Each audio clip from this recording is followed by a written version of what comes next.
নমস্কার ভিউয়ার্স, আশা করি সবাই ভালো আছেন। এই মুহূর্তে চলে এসেছি আমরা আজকের আবহাওয়ার লাইভ মানচিত্রে। এই মুহূর্তে কিন্তু আমরা সকাল সকাল দেখতে পাচ্ছি আজ এই শুভ দিনে এই কলকাতা এবং তার পার্শ্ববর্তী এলাকাগুলিতে বজ্রবিদ্যুৎ সহ বৃষ্টির সম্ভাবনা রয়েছে সুন্দরবনের এলাকাগুলিতে। পার্শ্ববর্তী বাংলাদেশ এখানে বজ্রবিদ্যুৎ সহ বৃষ্টি চলবে।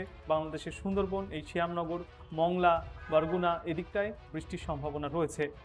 এছাড়াও নোয়াখালী, ফেনী এদিকেও চলবে বিক্ষিপ্ত বৃষ্টি সকাল সকাল। তবে বেশি বৃষ্টির সম্ভাবনা আমরা দেখতে পাচ্ছি পশ্চিমবঙ্গের একেবারে দক্ষিণে, এই যে সাগরদ্বীপ, কাকদ্বীপ, তারপর একেবারে দক্ষিণে সুন্দরবনের এলাকাগুলিতে। এবাদেও বারুইপুর, ক্যানিং, ডায়মন্ড হারবার, কলকাতা মানে এই দক্ষিণ 24 পরগনা, এদিকে মেদিনীপুরে রয়েছে বৃষ্টির সম্ভাবনা। কলকাতায় চলবে বজ্রবিদ্যুৎ সহ বৃষ্টি। বজ্রবিদ্যুতের পাশাপাশি এই বৃষ্টির সঙ্গে থাকবে দমকা ঝড়ো বাতাস। প্রতি ঘন্টায় সর্বোচ্চ 30 থেকে 40 কিলোমিটার, কোথাও কোথাও সর্বোচ্চ 50 কিলোমিটার পর্যন্ত গতিতে দমকা ঝড়ো বাতাস বইতে পারে। সকালের দিকে আর কোথাও তেমন বৃষ্টির সম্ভাবনা অতটা দেখা যাচ্ছে না। তবে বেলা বৃদ্ধির সঙ্গে সঙ্গে কিন্তু আবহাওয়ায় হবে পরিবর্তন এবং ব্যাপক ঝড় বৃষ্টির সম্ভাবনা আজ রয়েছে দুই বাংলার বিস্তীর্ণ এলাকায়।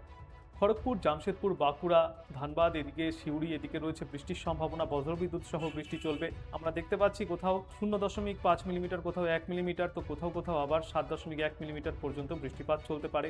উত্তরবঙ্গে রয়েছে বৃষ্টির সম্ভাবনা, এখানেও বিক্ষিপ্তভাবে বৃষ্টি চলবে। শিলিগুড়ি, কোচবিহার, আলিপুরদুয়ার এদিকটায়। দার্জিলিংয়ে রয়েছে বৃষ্টির সম্ভাবনা। নর্থ ইস্টে রয়েছে বৃষ্টির সম্ভাবনা। এদিকে অরুণাচল প্রদেশে রয়েছে বৃষ্টির সম্ভাবনা। ডিব্রুগড়, চোরহাট, দিমাপুর এদিকে রয়েছে বৃষ্টির সম্ভাবনা। বৃষ্টি চলবে আজওয়াল, লুংলেই এদিকটাতেও। আর বাংলাদেশের সর্বত্রও এই বিক্ষিপ্ত বৃষ্টির সম্ভাবনা রয়েছে আজ সকালের দিকে। বিশেষ করে 9টা থেকে 12টার মধ্যে এই বিক্ষিপ্ত বৃষ্টি চলবে। ফের এই বেলা বৃদ্ধির সঙ্গে সঙ্গে বৃষ্টির সম্ভাবনা আরও বাড়তে পারে। দুপুর 2টো থেকে 4টের মধ্যে কিন্তু ভালোই বৃষ্টির সম্ভাবনা দেখা যাচ্ছে কলকাতা এবং তার পার্শ্ববর্তী এলাকাগুলিতে। বাঁকুড়া, খড়গপুর, হাওড়া, হুগলি, কলকাতা, উত্তর দক্ষিণ 24 পরগনা, নদিয়া সর্বত্রই রয়েছে বজ্রবিদ্যুৎ সহ বৃষ্টির সম্ভাবনা। কোথাও 2 মিলিমিটার, কোথাও 11 মিলিমিটার পর্যন্ত, কোথাও 12, কোথাও 13.4 মিলিমিটার পর্যন্ত কিন্তু বজ্রবিদ্যুৎ সহ এই বৃষ্টির সম্ভাবনা রয়েছে।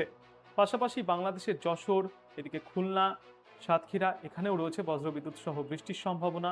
অন্যান্য এলাকাগুলি যদি বলা হয় বাংলাদেশের, তো কুমিল্লা, ঢাকা, ময়মনসিংহ, বগুড়া, রংপুর, সিলেট, চট্টগ্রাম, কক্সবাজার সব দিকে চলবে বৃষ্টি।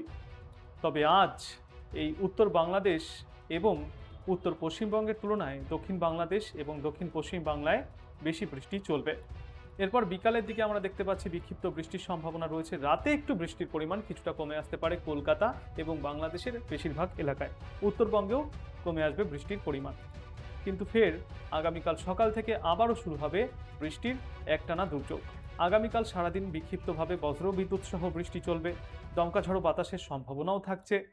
দুপুরের দিকে বৃষ্টি চলবে, বিকালেও বৃষ্টি চলবে, মানে সারাদিনই এই বৃষ্টিমুখর আবহাওয়া থাকবে আগামীকাল গোটা পশ্চিমবাংলা এবং বাংলাদেশে।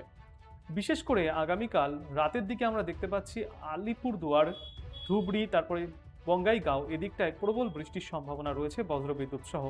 নর্থ ইস্টের বাদবাকি এলাকাগুলিতেও চলবে বৃষ্টি। নতুন সপ্তাহের শুরুতেও রয়েছে এই বৃষ্টির সম্ভাবনা। সারাদিন বজ্রবিদ্যুৎ সহ দমকা ঝড়ো হওয়ার সঙ্গে এই বৃষ্টি চলবে নতুন সপ্তাহের প্রথম দিনে। সারাদিন কিন্তু দেখতে পাচ্ছি আমরা গোটা পশ্চিমবঙ্গ, গোটা বাংলাদেশে কোথাও হালকা থেকে মাঝারি, তো কোথাও আবার ভারী বৃষ্টির সম্ভাবনা রয়েছে, তাও বজ্রবিদ্যুৎ সহ দমকা ঝড়ো হওয়ার সঙ্গে। এরপর 18 তারিখ মানে মঙ্গলবার দেখতে পাচ্ছি একই রকম আবহাওয়া থাকবে গোটা পশ্চিমবঙ্গ এবং তার পার্শ্ববর্তী এলাকার কথাও যদি বলা হয়, জামশেদপুর, ধানবাদ, গয়া, পাটনা এদিকেও রয়েছে বৃষ্টির সম্ভাবনা। উড়িষ্যাতে রয়েছে বৃষ্টির সম্ভাবনা। উত্তরপ্রদেশ, ঝাড়খণ্ড, বিহার সব দিকে চলবে বৃষ্টি। পাশাপাশি গুয়াহাটি, ওপরে ডিব্রুগড়, অরুণাচল প্রদেশ, আজওয়াল, ইম্ফল এদিকে চলবে বৃষ্টি। বাংলাদেশের ঢাকা, সিলেট, রংপুর, রাজশাহী, বরগুনা এদিকে কক্সবাজার, চট্টগ্রাম সব দিকে রয়েছে এই বৃষ্টির সম্ভাবনা আগামী মঙ্গলবার। তারপর বুধবার বৃষ্টির পরিমাণ কিছুটা কমে আসতে পারে, তবে কিন্তু বিক্ষিপ্ত বৃষ্টি জারি থাকবে দুই বাংলায়। আর যেহেতু একটানা এই বৃষ্টির সম্ভাবনা রয়েছে, তাই ফের একবার বন্যা পরিস্থিতি তৈরি হতে পারে নিচু এলাকাগুলিতে। আর বর্তমানে কিন্তু এই একটা ঘূর্ণাবর্ত এবং সমুদ্রের দমকাঝড়ো হাওয়া থাকার জন্য মৎস্যজীবীদের উদ্দেশ্যেও থাকছে সতর্কতা। সমুদ্রেও কিন্তু প্রতি ঘন্টায় সর্বোচ্চ 50 থেকে 60 কিলোমিটার পর্যন্ত গতিতে দমকাঝড়ো বাতাস বইতে পারে আজ থেকে মোটামুটি আগামী বুধবার পর্যন্ত। সমুদ্রে গেলে সতর্ক থাকতে হবে মৎস্যজীবী এবং পর্যটকদেরকে।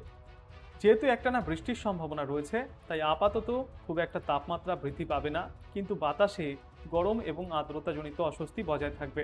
যেহেতু বৃষ্টি হচ্ছে, বাতাসে আর্দ্রতার পরিমাণ অনেকটাই বেশি রয়েছে, তাই কিন্তু অস্বস্তি ভোগ করতে হবে গোটা বাংলার মানুষকেই।